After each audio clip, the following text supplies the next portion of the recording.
Welcome into the Carolina Kitchen. Vicki Murphy with Inland Seafood is back with us again. Thanks so much for being here. Thank you for having me. We're, of course, talking seafood, and this time we're talking about swordfish.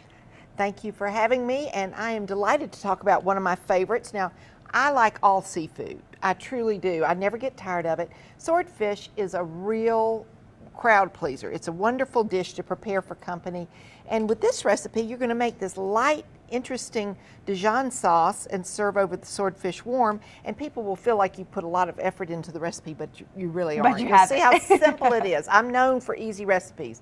First of all, take a good look at the swordfish. You can see how beautiful this is. Very clean fish. It is. And one of the ways that you can tell that it's swordfish is that it has these little dots, of bright red like oil in it. Now, I'm going to put this onto a tabletop grill, and it has been lightly salted and peppered. Okay, see this little round droplet of oil?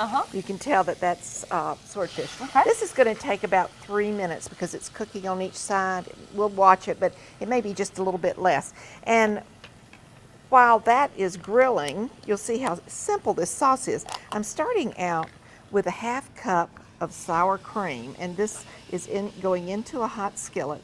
Of course, this breaks the cream down. Okay. And then you're going to add to that 2 tablespoons of tarragon vinegar. Now, if you use low-fat sour cream, will it work the same way? As long as you don't use fat-free. Okay. Fat-free is really not very good in this recipe, but you can see this is a very, very easy recipe, and the fact that you're adding a warm Dijon sauce that you made yourself looks like you've gone to a lot of trouble.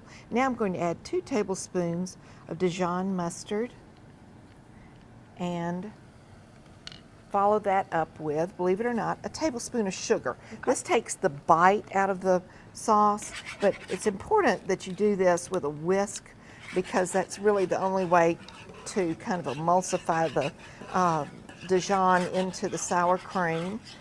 And don't forget the sugar on this because otherwise you're going to have a really pungent sauce. Now, this is all you need to do. It's nice and hot. You can see it's bubbling. I'm going to turn it off and add a tablespoon of freshly chopped dill. Another thing that's wonderful on many types of fish. Absolutely. And a tablespoon of capers. And then there you can see this is ready to go over the fish. Just going to take that off the heat, move it to the side. And I've already cooked a couple of pieces of swordfish so that you can see, and it's, you need to be very careful. Don't ever overcook your fish because that really destroys the delicate texture and flavor. You want to make sure that it's just white and opaque all the way through, but it is not overcooked because then it will become hot and, kind of cottony and rubbery. Okay, then I'm going to pour a little bit of this over the swordfish steaks. Oh, it smells so good. It really is. It's a delicious recipe, easy to prepare, one that people never get tired of. And then just put a couple of, these are lemon pinwheels on top, lemon twist.